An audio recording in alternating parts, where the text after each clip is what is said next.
It is Sharpening the Edge for week 3 of the college football season.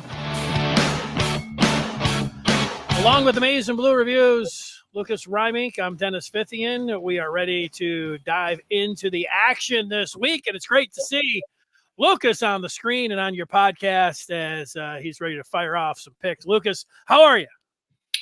Doing well. 3-3 last week, so nothing hurt. Still learning a lot about all these teams early on in the year. That's kind of expected. Expected to get better as the season goes on. That's the goal, and hopefully we'll get above 500 this week and start building towards some positivity.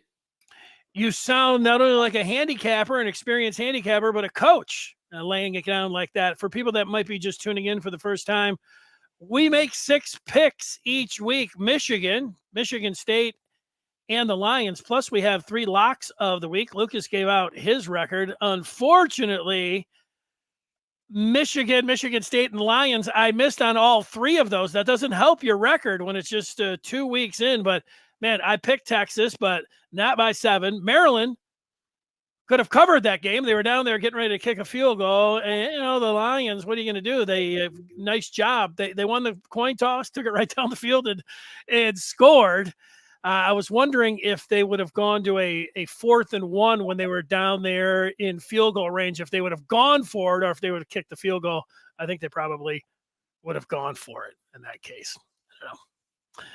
With that, we'll jump right into the picks, and we start with Michigan. And what do we have for Michigan? They are a 23-point favorite. Lucas, we'll let you kick off. Is Michigan ready to come back and get on the right side of the things versus the Red Wolves? Sure, I'm going to take Michigan in this one. They got smoked last week. There's no way around that. They had a bunch of mistakes that, in my opinion, they made it go from really bad to even worse. They just kept getting progressively worse and worse and worse. And I think a lot of that is just experience. They lost so much off of last year's team, both in the coaching staff and with the actual players.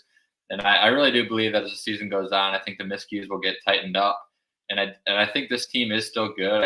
I still think there's a baseline here that can still be a good team, even if the offense doesn't become amazing or anything.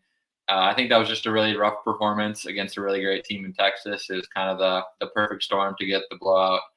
With them making mistakes and Texas also being a top 5 team. I was going through the film. I actually thought the O-line looked like it improved from week 1 to week 2 in run blocking, which might sound weird because they got blown out. But they actually ran the ball better, I thought, against Texas than they did the week prior, which to me is a good sign. I think they're going to be able to continue that against Arkansas State. This week, they don't really have much either on offense or defense that'll give Michigan problems. The quarterback's got a little bit of mobility, but the kind of athletes that Michigan has all over the field, that shouldn't be a problem. So I like it anything under 24, so I'll take Michigan to cover at that 23 there. I'm with you. I don't know how much we're going to find out about Michigan overall next week, but if they can take down USC, I think things will level out. People will be able to then look at the Big Ten season and not feel like the world is coming to an end. But we've got to wait another week for that. Michigan minus 23. I think they'll cover it, but barely. So I'll lay the 23 points.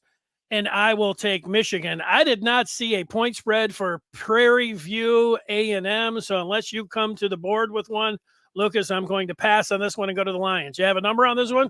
I saw it. I think it was, at least one sports book had it. It was like 40.5, and then over under of 50.5. So isn't that something? I should have said if it was over 40, I would take Prairie View A&M, and it is over 40, but 40.5. I wouldn't bet it, so I'm going to take Prairie View A&M plus 40.5. So I didn't have a ton of analysis here either. It's just not going to be a close game. I just saw the total, and I'm gonna take that one. I'll take the under 50.5. Strictly a numbers play here for me. Prairie View is pretty terrible. Michigan State actually looked pretty good last week going on the road, beating Maryland. It wasn't the prettiest game, but they went on the road and beat a Big Ten team. So that's an improvement from what they were last year for sure. Michigan State looks like they play at a much slower tempo than they had under Mel Tucker. So just kind of playing with that. I have this game projected more at like 38-7. So I will go the under 50.5 there. 38-7 will cover it for me.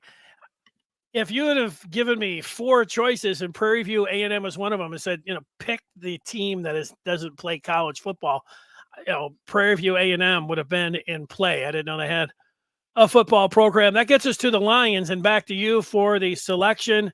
The Detroit Lions are back at home, fresh off their overtime win over the LA Rams and Matt Stafford on Sunday Night Football. 7.5. The Lions are favored by over the Tampa Bay Buccaneers, who they beat in the playoffs and in the regular season last year, Lucas. Yeah, I'm going to take the Bucs here, plus 7.5. Just a little bit too big of a spread here for me. I'll take the Bucs as long as it's over a touchdown there. The reason it is so big, at least in the numbers standpoint, is the Buccaneers have a whole bunch of injuries on the defensive side of the football. So that's why, I don't feel great about it. My numbers tell me to take it. It's more of a 6-point game. So I had it 26-20 is what I had this game projected. So I'll take the Bucs there to cover the 7.5. Well, in the regular season last year, the Lions beat them 20-16, or 20-6. I'm sorry. They beat them by 14 points, and Baker Mayfield played terrible. In the playoffs last year, the Lions beat them by 8, but Baker Mayfield played pretty well. Baker Mayfield was fantastic last week, and Mike Evans, Godwin's in the slot. He looks good. Nate McMillan, the wide receiver, I like all those receivers from Washington. They really do look like they have a passing game. We're going to know a lot about these Lions corners and the ones that they drafted and free agency and the trade and everything else. But I feel like the Lions being at home, they can do it in the air and they can do it on the ground. And so even though that's such a big number, I like the Lions by double figures here. I'm going to lay the 7.5 points. So we are on the opposite sides of that one. Let's get into our 3 locks of the week. I'm going to give you my first one. It's going to be tonight. Kansas State, they are hosting Arizona. It's a top 25 matchup. It's technically not a Big 12 matchup, although it is, but Arizona, they already had it scheduled. I don't think any of that matters. What matters is Arizona, they had the Polynesian pair that went crazy in the first week, 4 touchdowns in the first week for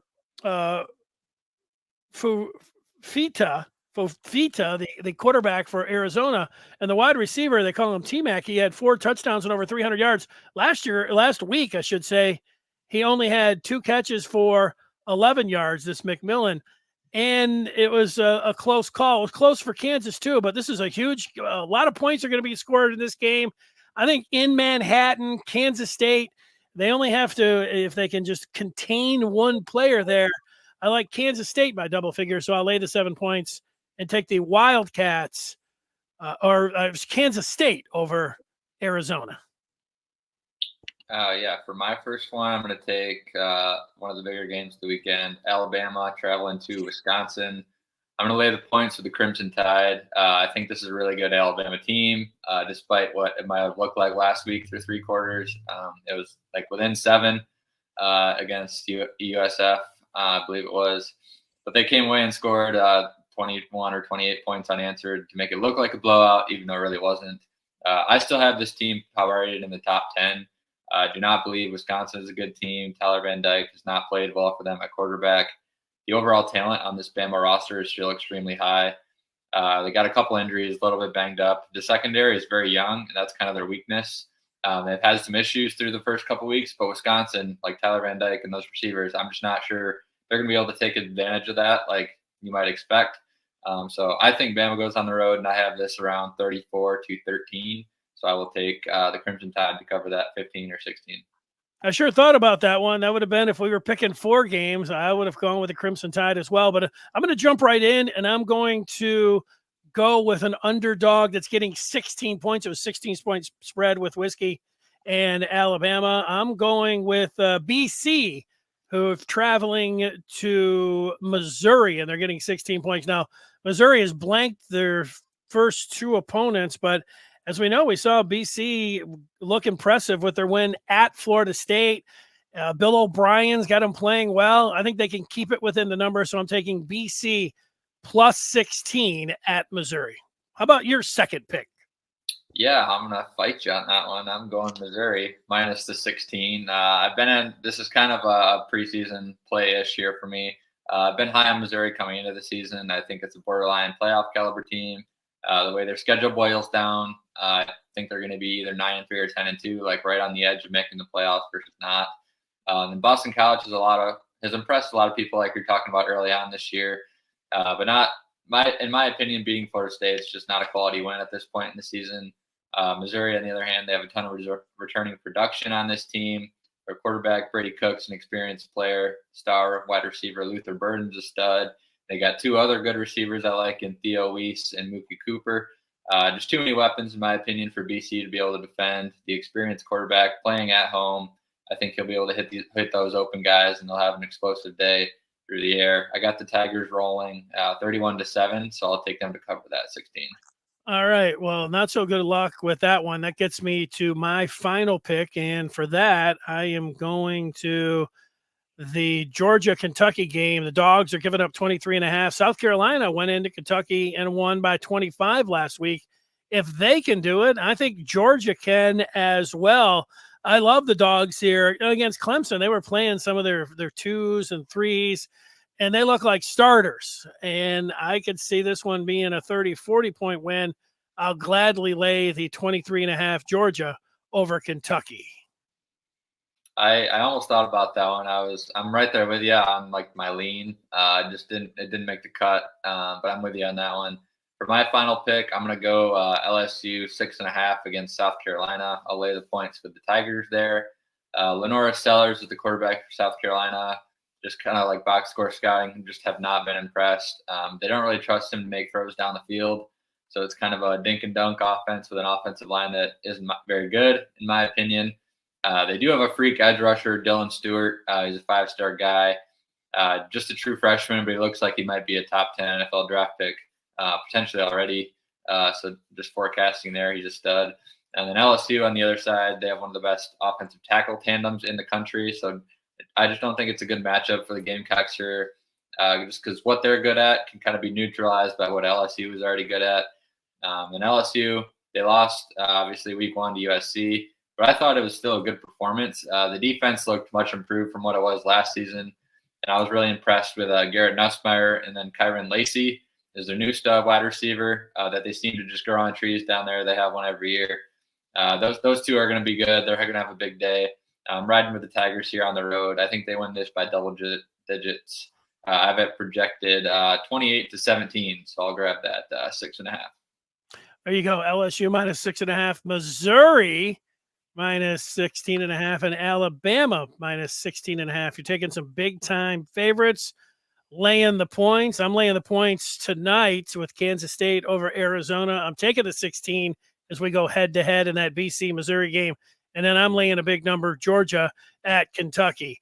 Best of luck, Lucas, on all those picks with the exception of one. How about that? Yeah, we got a couple we're fighting on this week, so we'll see who's better at picking this next week. Well, we've got our fingers crossed. Good luck to everybody, and look over on the Maize and Blue review. If you missed us, we'll have the write-up and the podcast sitting right there. So we'll see you over on Rivals.com on the Den. Great job, Lucas. Look forward to talking with you next week. Good luck. Absolutely.